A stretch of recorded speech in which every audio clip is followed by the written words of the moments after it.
Welcome to Funding Billions with Fenolio today. This is our 7th episode. Today's guest is Aaron Sees. Aaron is out of the Gilbert, Arizona branch. Did I get that right? That's true. Okay, perfect. Where's the closest major metropolitan city for you? You got Mesa, Tempe, Chandler, Scottsdale, all in the Scottsdale, there you go. I knew there was one of those things. So during baseball season, it's pretty popular in Arizona then. Scottsdale is very popular, no question. There you go. Well, Aaron's a producing sales manager out of his branch. And so before you get going, Aaron, let's talk about some numbers, because when I pulled them, I was like, holy cow, wow. So 2018, 92 units for 23 million. Yes, Arizona has lower loan amounts. In 2019, 175 units for 45 million. So you almost doubled. You're about 6 units away from doubling 18 to 19. And then you had 2020, 243 units, a little more than 65 million. Aaron, you got a great story, and I'm excited for the fan mortgage advisors to hear how you have done so well, which is completely different from everyone else. But before we get into your secrets and your tricks, let's start with a little background. How long you've been in lending, and let's start with that easy stuff. All right, so I got into lending, I think September of 1993. I moved here from Minneapolis, Minnesota in January of 93 after 33 inches of snow on Halloween the year before. So it was an easy call. And I got into, so I've been in it for 20-some, almost 30 years now. Wow, okay. And you keep going strong, huh? Was 2020 the best year you've ever had in the industry? It certainly was, yeah, no question. Great. No question. So let's talk about the team. What's that look like? Assistant, processor, juniors, marketing. Give a fam your little bit of mortgage advisors. What's that Aaron's team look like? Because you need a team to do 245 units. That is not all you. No question. There's no question. I can't take all of the credit for sure. So I have a full-time assistant. Okay. I have 2 other loan officers that work underneath me. Okay.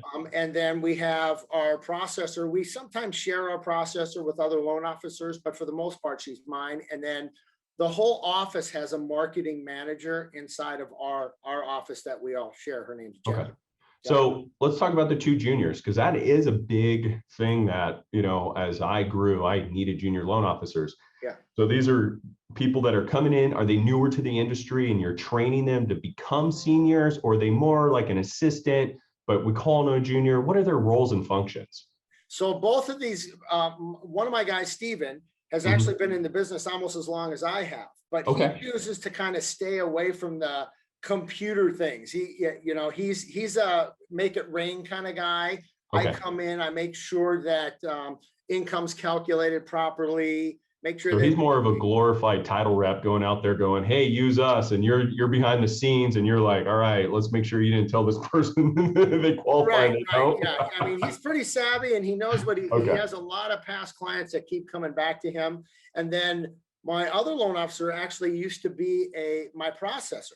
Okay. And I thought for a second, she was very introverted. And I thought there's no way you should be a loan officer, but it has absolutely worked out perfectly because I have a real estate partner on the west side of the valley that is doing a lot with Zillow, and she is taking that by storm and really cut her teeth.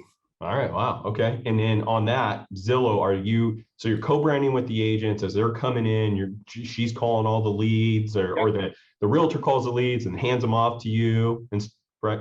Is that kind of how it works? Yeah. They hand them off they have a team of real estate agents and they all use Emily for the Zillow leads. Yep. I'm very familiar. We have 3 teams that we co-brand with Zillow, and the ROI works. But what the key though is you got to have partners, real estate partners that are upfront calling the borrower, getting them on the phone, doing a little bit of the vetting and saying, hey, what are you looking for? By the way, have you met a lender? And then we do like an email introduction, and then my team, myself or someone on my team, we're on them, calling them, and then getting them pre-approved. And what's great about COVID is you can't go see a house without a pre-approval letter. Right. So it's been amazing because now they have to come to us before, when they used to the agent would just show them homes and then they come back and go, oh, they're ready to write an offer today. And you're like scrambling to do it. And then you find out that they have a 580 FICO. completely behind the 8 ball, and I hate Yeah. doing business that way. It's Oh, I very, know. it's very, very stressful. Oh, I know. Trust me.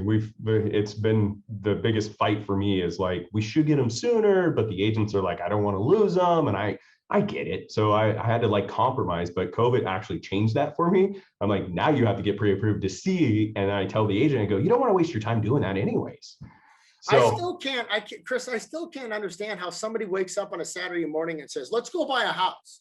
Like they're buying a ski jacket. right. You know, and you're behind the 8 ball, and it doesn't make sense, but I get it from the real estate standpoint, because they're Zillow leads, and they're not what we're going to be talking about, which is past clients and referrals from past clients. So they're not as warm. Yeah, they're not warm at all. So that leads into this. Okay. Let's talk about this. So I'm a database guy, which in all the first 6 episodes, we haven't really touched base because the other client, you know, the other loan officers, they had different little niches, which some of them, I think Jim was a big database guy as well. So let's start with database. All right. When and how did you discover the power of a good database management? So it started in 1999, and I was not tech savvy. Some would say I'm still not tech savvy. Okay. But in 1999, I was keeping track of my past clients by my lead sheet and printing out the 1003s and shoving them in you know, A drawer. in my drawer. Okay. Yep. And then somebody let me know that there was this little database management system called Sharkware, which was created by Harvey Mackay. And Harvey Mackay is an author and a syndicate writer. He wrote a book, Swim with the Sharks Without Being Eaten Alive, hence why he called it Sharkware. And I got this Sharkware program and I installed it into my computer. And the cool thing about it was I had custom fields that I could create for an interest rate, for the loan amount, for the loan type, when we closed, what the sales price was. And so what I did was I created all these custom fields, which was very new to me at the time. And then I made a commitment to put 5 of my past clients' information into this Sharkware program a day. And then I got them all in there. And then all of a sudden interest rates kind of dropped a little bit. So I thought it was really cool. I could do a search and it would pop up everybody higher than 6.5%. And I was like, this is very, very cool. And then the next thing you know, I'm like, wow, I can create a letter and a mail merge. And then what was even cooler, I mean, it just blew me away, was I could print out envelopes. And it might just sound ridiculous, but at the time, I didn't know how to do any of that. So I created a letter for 32 people higher than a certain interest rate. And I mailed those letters out. And from those 32 people, I remember it like it was yesterday, 27 people called me within 2 weeks. Okay. Wow. And out of those 32 letters, I can safely say I closed at least 75 transactions. Wow. And they were mostly refinances because it just kept snowballing. And what year was this? This was 1999. Yeah. So there wasn't cell phones. Oh, no. There wasn't. So there were, but there was, my cell phone was this big in 1999. It was right. It was $1.50 a minute. Yeah, it was super expensive. Yeah, it was ridiculously expensive for this guy. And so that's what happened. And that's how it all started. And ever since that event in my life, I've understood the power of database management.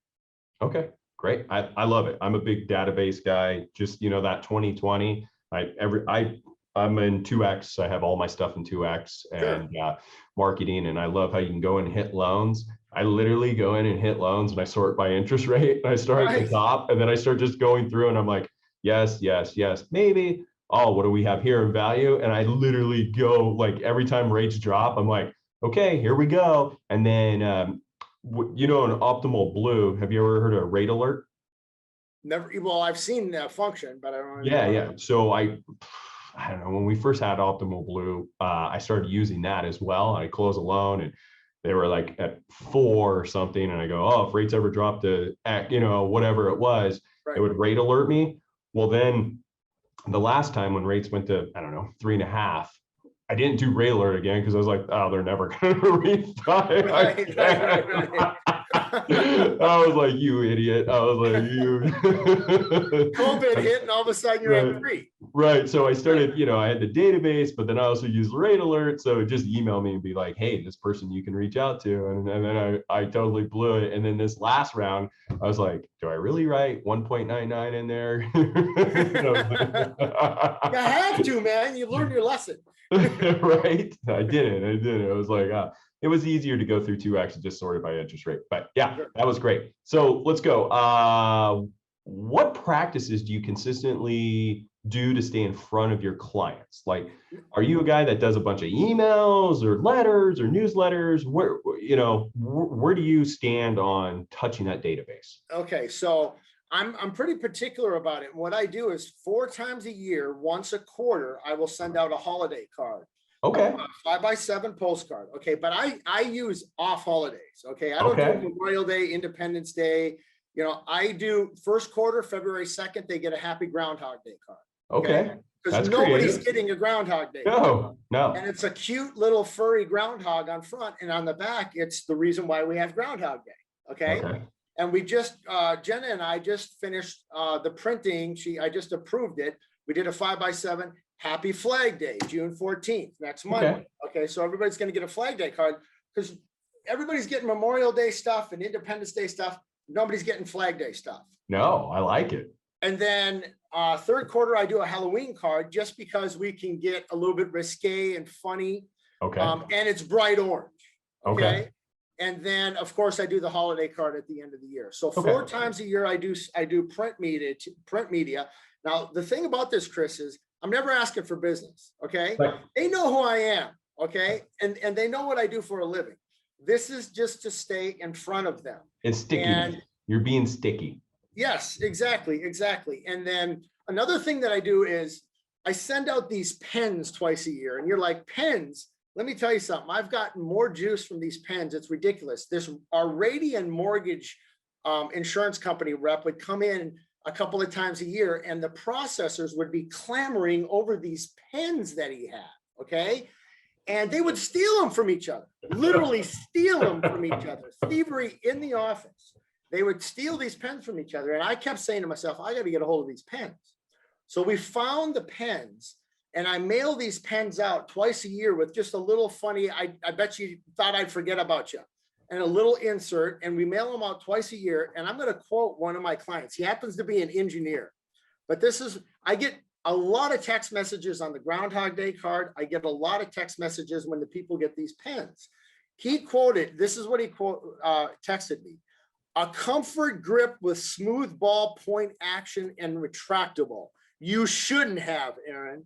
And I keep getting things like that. People love these pens. And again, I'm not asking for business, but I'm giving them obviously something of value. And quite frankly, I got 400 of them over here.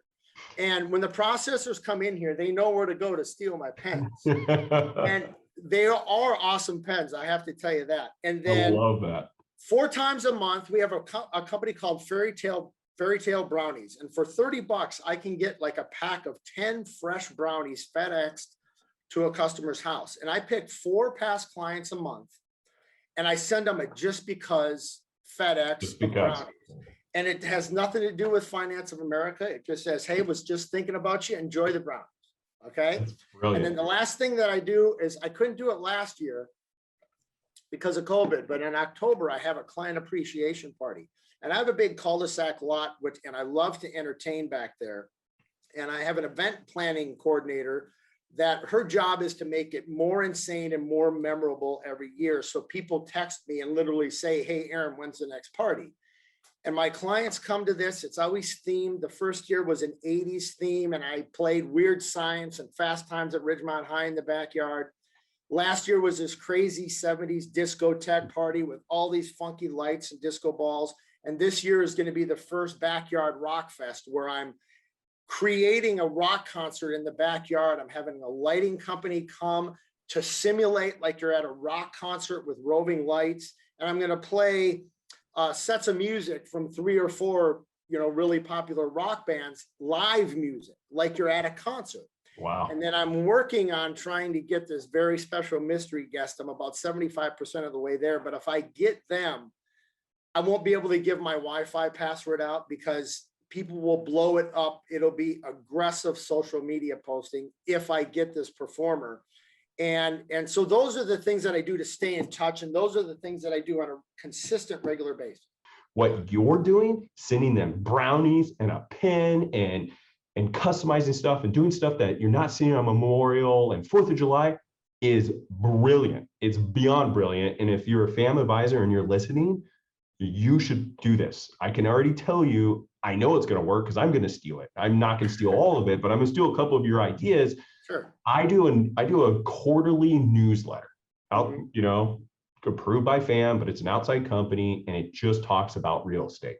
It's a nice little 6-7 pages. I do it once a quarter and it's more like, hey, what's going on in your market? What's going on in the mortgage industry? And it brands me almost every page. Right. And that gets some ROI. But what I love about yours is you're not asking for business, right? You're just being authentic. You're going, hey, happy Groundhog's Day. And people love that stuff. It's called appreciation. It's called appreciation marketing. No question about it. They want to work with someone that's not salesy. They want to work with someone that is does stuff like that. Sending the brownies to 4 random people, that's just really nice. I feel bad now. If I was, they were my client versus your client, they probably better off being your client, right? You're going to give them more value. So let's talk about what don't you do concerning your database? What are things that? Go ahead. Go for it. All right. Well, you hit it right on the head. I absolutely, emphatically refuse to hammer my past clients with ridiculous emails. Okay.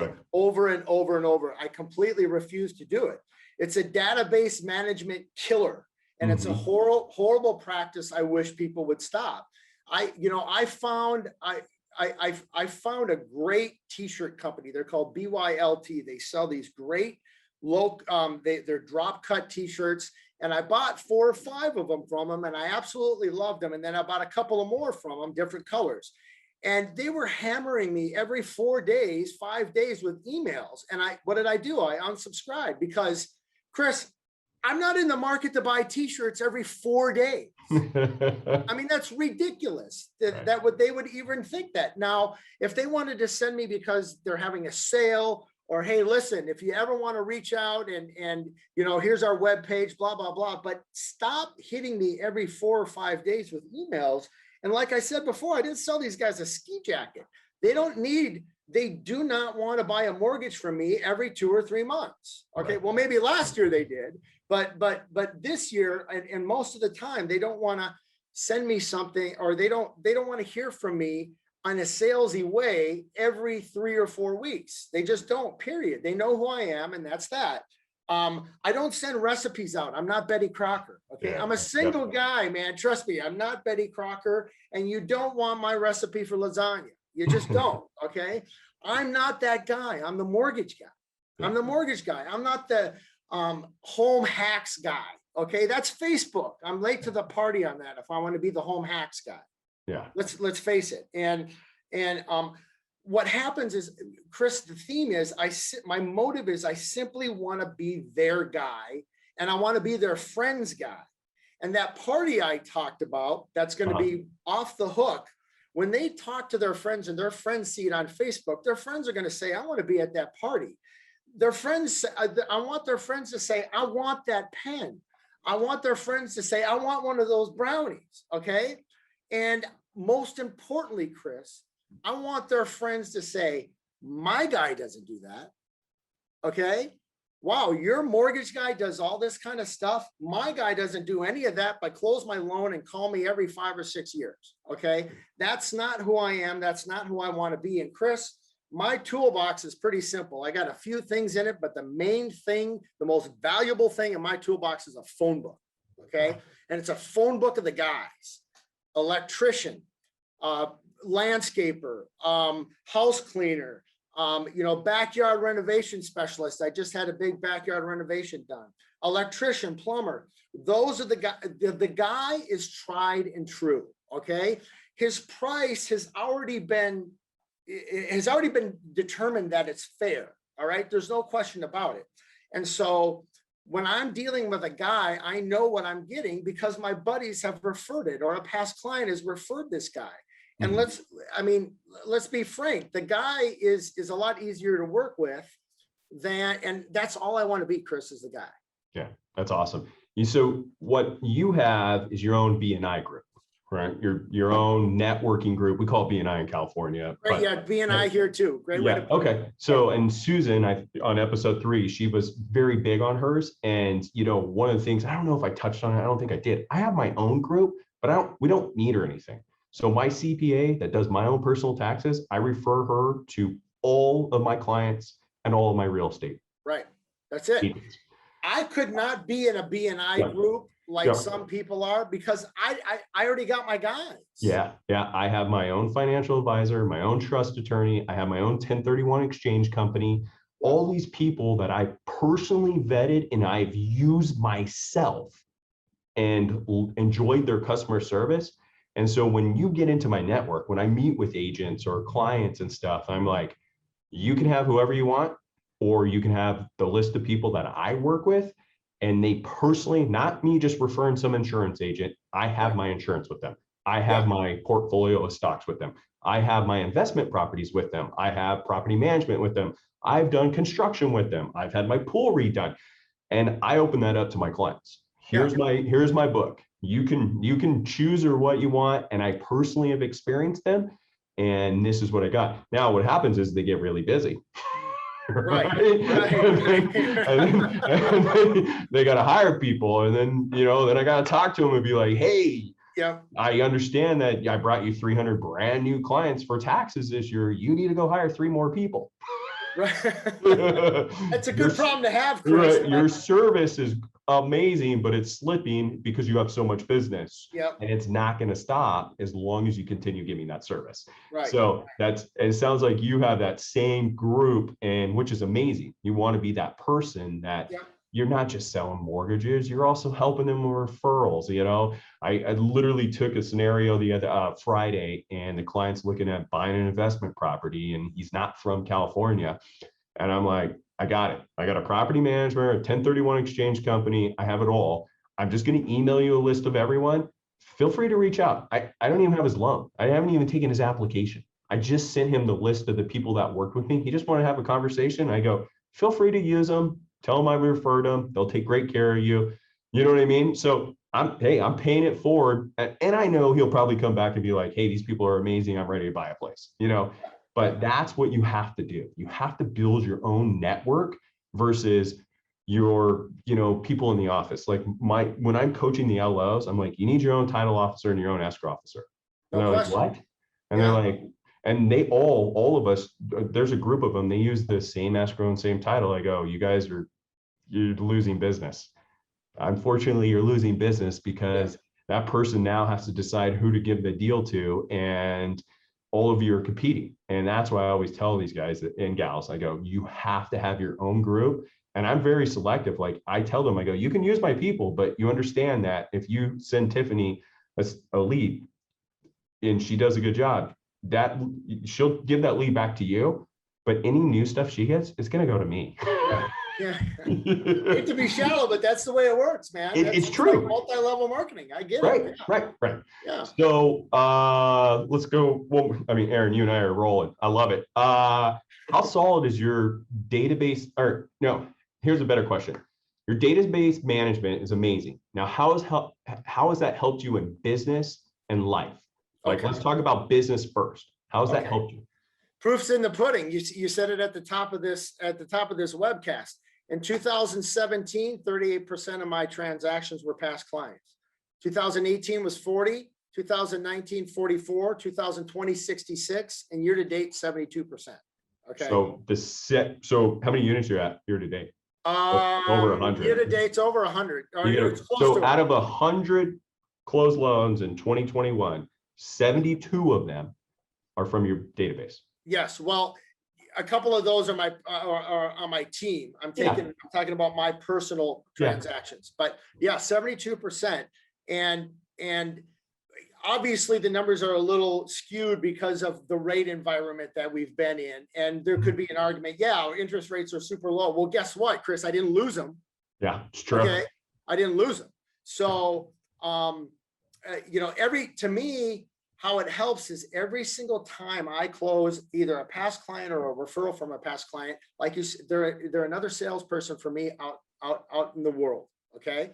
And which means I don't have to necessarily rely on my real estate agents to create business, because let's face it, I have one real estate agent right now that's going through some personal challenges, and she's probably going to give us about half the business she did last year. Well, that's going to affect my income unless I do something about it.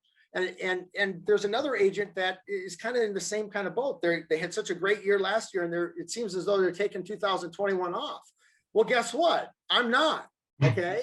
and so I don't want to rely on real estate agents as much as I used to. And I'm talking 72% of the transactions are past clients. What happens with that is there's a golden goose in that, because a lot of those are purchase transactions. And guess what? They don't have a real estate agent. So guess what I get to do? I get to reward my agents. I never give out a referral to an agent that I'm trying to solicit. Okay. Because I don't know the guy. All right. I might be trying to solicit him, but I may be way off in how he does business. Again, the tried and true 5 or 6 agents that I get business from and have had long, decent relationships with are the ones that are getting these transactions. And that just solidifies our relationship a little bit more. So from a business standpoint, I don't have to rely on outside sources and their up and downs, you know, their roller coaster of doing 10 deals one month and 0 the next month. And then how does it help me in my life? It's who's easier to close. Okay. Who's easier to gain rapport with? Somebody that's called you, that's already been, boom, you're the guy. Okay. And I just don't get shopped on interest rate. We don't talk interest rate. My interest rate has already been determined that it's fair, and that's it. Period. End of most of the time. And so I just don't have to break my back super hard, Chris, to keep business in the house. And I don't get solicited when I do a refinance and Freedom Mortgage calls them on a trigger lead. It's no problem. Yeah, that's great, because that is reality. Is this we have to build relationships with clients, because that relationship is the most important piece. Like, I look at the younger generation coming in, and they struggle. There's no connection between them and the client, and they get rate shopped, and they'll leave them for $100. We're in Southern California. If our application fee is $11.95 and someone goes, I'll do it for $1,095, boom, they're walking. There's no relationship. And I feel bad for these younger loan officers coming in, because I'm like, you're just going to have to spend more time. You're going to have to dive in. And when I do get referrals from my database, because I do, like you, I get a lot of referrals from past clients, and they're like, hey, this is who I used to purchase my house. Hey, you did my sister's loan, blah, blah, blah. They're already pre-sold. You're not like, hey, let's talk about rate and grind you on any of this stuff. That's usually the last part of the conversation. The conversation is, hey, let's get to know each other. What are you doing? What are you looking for? Where are you in life? And how can I help you?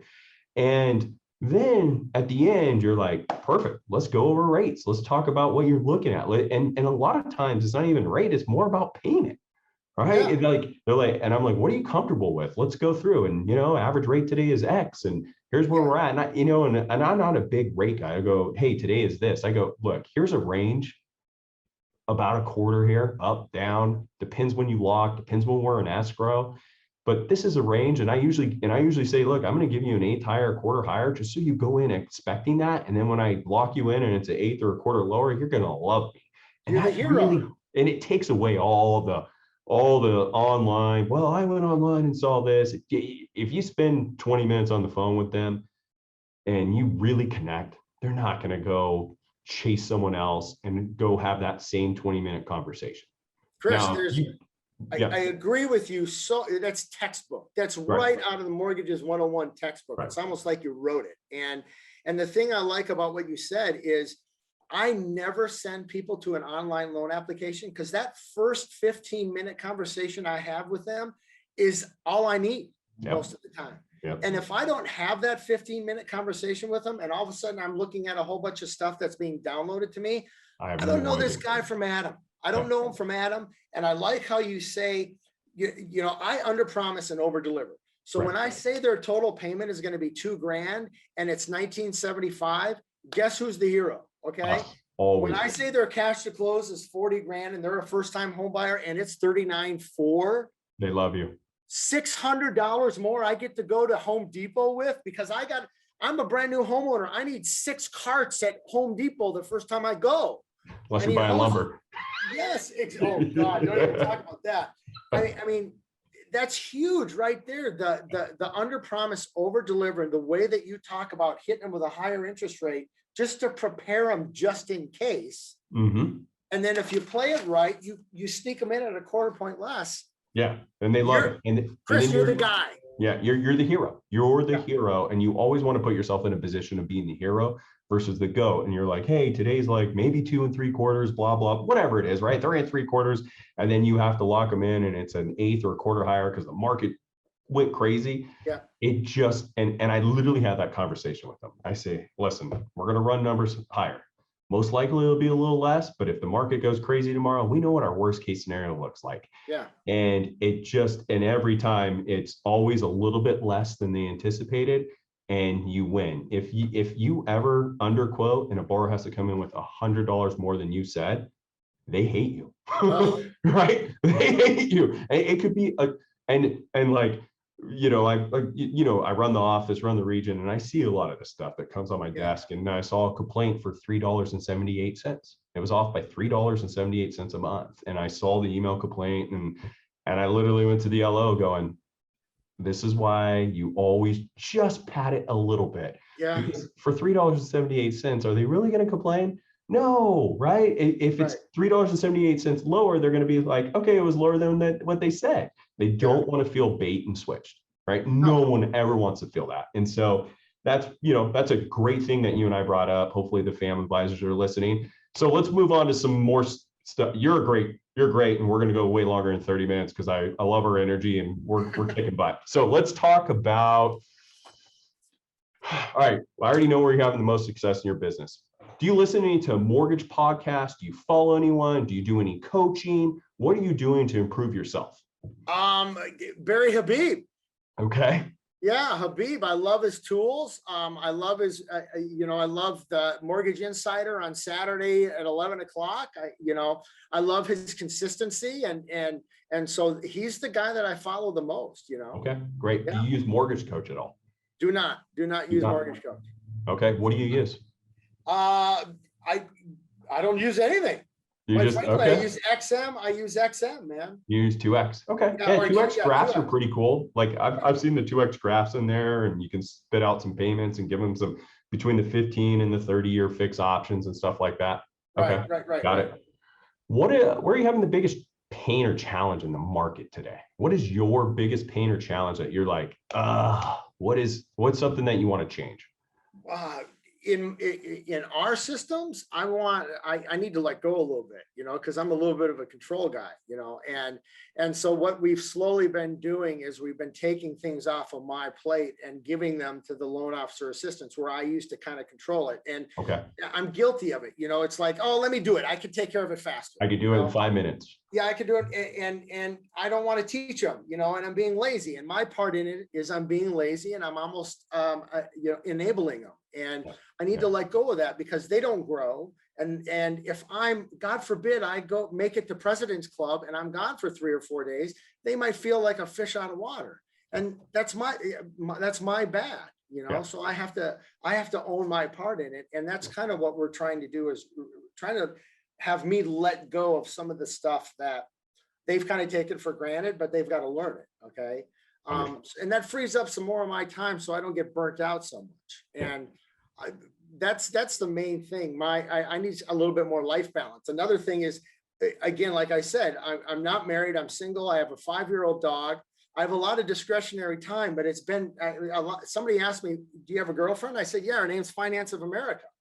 And that that's getting old. Okay. And I need to relax a little bit more and chill out. But it was because of COVID, it was just a perfect time to be able to just grind and grind get in it, there grind it out, right? You grind it out. Yeah. And now I need to let go of it, because we'll get burnt out. Yeah, I look, I've been grinding for 20 years, and last year I actually hit a wall. I mean, I was grinding and grinding from, I don't know, was it February to July? Yeah. And I was 7 days a week. And even my wife was like, and she, as soon as like they let flights go out, I was the first person on a flight. I was like, I'm out of here. And we Mexico opened up and we left like July 24th of 2020. And everyone's like, you're crazy. And I'm like, I'll be fine. Yeah. And we went into Tulum, Mexico for 10 days. The team took over, answered my emails, my phone, everything, because I was pushing so hard that, I was like, this is the perfect storm, Sarah, right? And that's my wife, right? I'm like, you got to do it. And then I had a lot of reflection last year, a lot of change. And I was like, man, do I really want to do all this? This is, what is it for, right? And so, this year, commitment, what I've done, and this is huge because for me, weekends are big. I don't know about you, but most my business is Friday, Saturday, Sunday, because the realtors are reaching out, pre-approval letters, can't get a hold of the bank, can't get a hold of their mortgage officer. Yep. They know Chris Benolio's around. And so what I did was we changed a little bit, and I have a couple junior LOs, and they're also loan officers. So they hunt and kill, they get their own loans that go under their name. But if they help me on weekends with borrowers that are already in bite, pre-approved, we rotate weekends now. And I'm about 3 months into this, and we send out an email to only realtors, not our clients, that says, who are you going to call? Right. It says, who are you going to call? Goes Great out idea. 7 a.m. in the morning to all the realtors that work with us. And it says, Jeremy Dix is on call this weekend for pre-approvals, whatever you need. And we're literally getting 3 to 4 to 5 deals a weekend now, where they're pre-approved with another lender, can't get a hold of them. They need a rate quote, payments. They need a pre-approval letter. They need an borrower, the loan officer to reach out to the listing agent and tell them how golden they are. Yeah. And it is crushing it. And now for me, my agents are served. My loan officers are rotating weekends, so we're not getting all burnt out. Right. And we're all taking a weekend, and we're all, getting mental breaks. And this was my wife's idea. She's like, you totally need to do this. Good for her. And the agents, as I talk to them, I go, hey, we already have most of the stuff. So, does it really matter if the letter comes from me? Does it really matter if the payment comes from me? You just need availability. And the agents are embracing it. And now they're telling other agents in their office, they're like, oh, the Fenolio team works all weekends. You may not talk to Chris. And I actually I took Memorial Weekend and it was slamming, and I gave everyone else the weekend off, and I said, I'll take care of it. And Sarah and I, we didn't do anything. We'd just been baseball heck with our kids. It's been every single day, and we had the weekend off, and I was just sitting in my little wine room, just punching out pre-approvals and numbers, a mortgage coach all weekend. And I came back in and I was like, this is golden. And my advice to you is, because you do have 2 junior LOs and yourself, so you don't burn yourself out, is maybe rotate every weekend. Yeah. And then you just mentally take a break. Totally considering something like that, because there's nothing worse than when you want to. I'm a huge extrovert, but everybody's got a little bit introvert in them too. And dang it, when I want to be an introvert, I want to be an introvert. Okay. Mm-hmm. And how dare you bother me on Friday night when I'm watching a hockey game? Right. And when I really got burnt out on my weekends, just being up and down, like I'm hanging out with my family for a little bit, but all of a sudden now I got to go take this phone call. I got to do this. I got to do that. Yeah. I got to go get a pre-approval letter by 5 o'clock on Saturday night, and I'm out to dinner, and it ruins my dinner with my family. Oh, and so heavy. It's only taken me 20 years to figure this out. But I've got my life back. I work Monday through Friday, and I coach baseball, and we're about to finish baseball, and we're going to go into Friday Night Lights. And this is great because now I'm able to I'm not working 7 days a week every day. And you could be there watching every, like, did you see that third down, Dad? Yeah. Which, no, I didn't. You were pre-qualling somebody. Yeah. And so Man, I that's completed a 45-yard pass. You didn't see it? yeah, I'll catch it on the exactly. video. Yeah. That sucks, man. Yeah. Chris, that sucks. Yeah. And that's the part where the kids are at that age where I don't want to miss anymore. And No. so that's where, in your life too, when you get that girlfriend and it's not Finance America anymore, you're going to want to go away to Cabo for a weekend, right? And you're not going God to want bless to her. do God bless this. her. You're Yeah. not going to want that. But all right, we're getting off track. Yeah. So what tips do you have for any loan officers starting up? I mean, obviously, we're going to talk about taking care of the database. Yeah. Yeah. That's huge. So let's give a FAM mortgage advisor a tip. Okay. So Brand new. my business coach about 5 or 6 years ago taught me something very, very, that was just perfect for what I was kind of doing wrong. Aaron, if you start out the beginning of the year, you have to have in December sometime, you have to have a business plan for 2000 for the upcoming year. Okay. And he said, Aaron, if you pick 6 things to do well, you're not going to do any of them well. If you pick 4 things to do well, you're not going to do any of them well. If you pick 2 or 3 things to do well, you'll nail them because you're going to be consistent and you're not going to spread yourself out too thin. So you have to pick 2 or 3 things to do very well. And it might take 8 months before it starts to pay dividends, but you have to be consistent with it. And database management obviously is a big thing for me. Your sphere of influence, especially when you're new, friends, family, everybody needs to know that you're in the mortgage industry. They just don't need to know that you're in the mortgage industry every 4 days. Okay. That's it. Okay. So database management, being consistent. And if you do get a real estate agent, you got to hang out with that real estate agent and you have to get to know their buddies that are in the office. And you kind of, I call it weaseling, but then I thought to myself, well, I'm from Minnesota. I'm a gopher. Okay. I'm just a gopher. I'm a weasel, whatever you want to call it, but I try to weasel myself in. And that's one of the things that I do when a new loan officer has a purchase transaction. You should be soliciting that listing agent on an industrial level, and they don't even, if you do it in the right way, they don't even know you're soliciting them. Right. You're just creating value and service. And what happens is usually about 10% of the time, if you stay in touch with them and do the things that their guy isn't doing because he's too lazy, you're going to start getting business from 1 out of 10 listing agents. So that's 100%. Very, very important. 100%. 100%. Yes, 100%. I don't go out and market. I just close deals. And then the listing agent goes, you're amazing. Can I start using you? And it's not like I was super amazing, but it's the little things, picking up the phone and calling them and introducing yourself before with an offer. Hey, Mr. or Mrs. Gold, they're golden. You want to work with us. And here's why you want to work with me. And you know how many times our offers are accepted and the listing agent goes, I had 22 offers. I had 1 person call me, your lender, Chris Manolo. And by the way, he was really funny. And right, I want to work with you guys.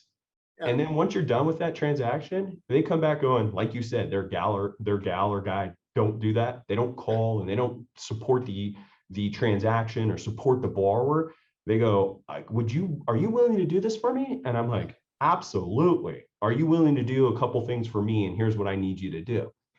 Keep me in the loop, email me and let me know when we make offers. Don't use a random letter. Let me customize that letter for you. Let me do this, let me do that. And they are like, I'm sold. What have I been doing this whole time? And that's free marketing. You have a transaction. You have a transaction right now. You didn't pay for it. You already got it.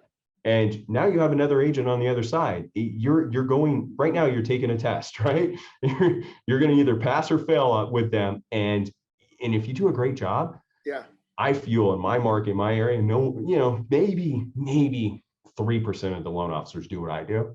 And so at a 97% of the transactions, I'm going to get that listing agent start using me because no one is doing that extra little thing. All right. So we left FAM mortgage advisors a lot, but I am going to one question for you. What question? Well, not one question for you. It'd be a question for me. What question do you have for me that anything you want to ask, and I'll do my best to answer it. When I see your numbers month after month after month, it just completely amazes me. And so I think you've kind of answered a lot of the questions. I wanted to know how you did it. And you do the same things that a great loan officer that's seasoned should be doing. And you're not really even selling, you're just providing service. I'm super consistent, and I'm Groundhog's Day over and over and over, right? I'm very Right. Groundhog's Day. Like I wake up at a certain time, I do certain things, and I maximize my time, and I get better. Like I'm 20 years in this, and every time I'm like, if I do something, I'm like, I can do a better job than this. Yeah. I'm not perfect, and I want to get better at it. So it just keeps growing. Does that make sense? Like I'm like, all right, I was terrible at this. Don't ever do that again. And there's, a bunch of these episodes I talk about a little bit of this and a little bit of that, but it's just consistency. And I use this word, and I use it with everyone: organic growth. It's organically growing. Yeah. And it can continue to grow. There is no limit. The limit is you put on yourself. You can do as much as you possibly want, but you're going to have to tweak little things along the way if you want to continue growing and doing this. And, that's really it. It's just consistency. There's a lot of things I don't do, as in, I don't miss Monday through Friday. I'm not out playing golf for 5 hours. Now I'll do a golf tournament twice a year. Okay. Yeah. But I'm very consistent. I'm in my office. I'm at my desk. I bring my lunch. Just little things like that. I mean, if I went to lunch every single day for an hour and 15 minutes, I lost an hour and 15 minutes. That's just useless. It takes me 3 minutes to eat at my desk. I don't need to go out to lunch. Just little things like that, where time and having children and going, look, I got this other life that I have to do, and I have this much time I have to do it, and I'm super efficient in that time frame. Yeah, you know what? A 4.5 hour golf outing on a Wednesday just means I'm working till midnight, and it's not a good trade-off. It's not a good trade-off. It's not worth it. It's like if you're watching your calories and you look at like a candy bar, that's an expensive thing if you're watching calories, because it's going to screw you for the rest of the day. Yeah, and so I bring my lunch and I slam that sucker down in 3 minutes, right? I get mad because it takes 2 minutes. Something's wrong with our microwave. It's taking too long to heat up. Yeah, I get upset that I have to go wait 2 minutes for it to heat up, or 3 minutes, right? Or if I use the toaster oven, I'm like, I got to go set the timer, and then I got to come back and check on it, and then I come check on it and it's burnt. Yeah, and then God dang it, it took too long, and now I got 27 emails I got to pick up. Exactly. It drives me crazy. Yeah. So let's transition this. I want to leave a strategy for our FAM mortgage advisors. Every episode, I want to leave them with something. And so this goes to your point, database management. There is one email that I do, and this is something that you probably can do because you have a marketing person in your branch. And I'm forewarning everyone, I do not write these myself, but this is what we do, and we're very consistent. I've been doing it about 5 years. As soon as I close a transaction, I have someone on my team, kind of like a marketing input person, who's amazing, does a phenomenal job. He writes an email that is scheduled to be delivered January 1st. So it's going to go out January 1st of 2022. That has their closing statement. So as we fund a loan, he drafts it, puts it in there, and we attach their stuff with, here is, it's simple. It says, we're sending you a closing statement on your refi or purchase on this property address. And what it is this is for your taxes. And by the way, Happy New Year. Chris would love to schedule a mortgage call or review with you. Let me know what works. Let me know what taught. And we do it on January 1st every single year from the previous year of their transaction. And here's what's great. January 1st, no one really has emails. Right.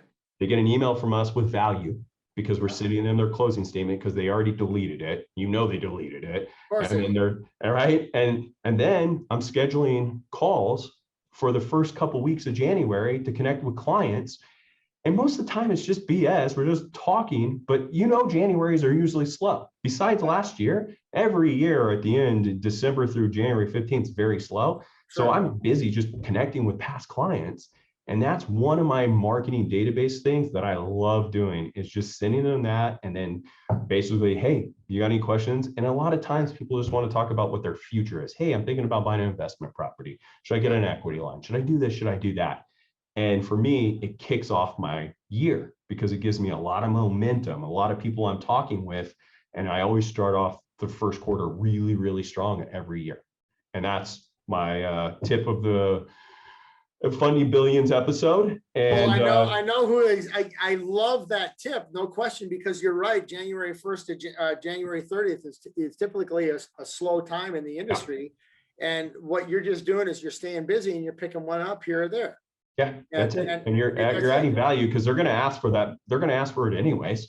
So just get it out of the way. Yeah. So Aaron, anything else? Anything else you want to leave our fam advisors? I think we covered it. Just like you said, stay consistent. And if you're going to be serious about database management, don't be that guy that just emails, every week or every 2 weeks. It doesn't make sense, and you're going to get a lot of unsubscribes. Or the algorithms say the odds are more people will unsubscribe, and 100%. That's not what we're looking to do. Yep, 100%. Hey, well, fam advisors, funding billions with Finolio. Thank you for joining us on episode 7. Follow us on Facebook, Instagram, and we look forward to connecting with you guys in 2 weeks. Peace out.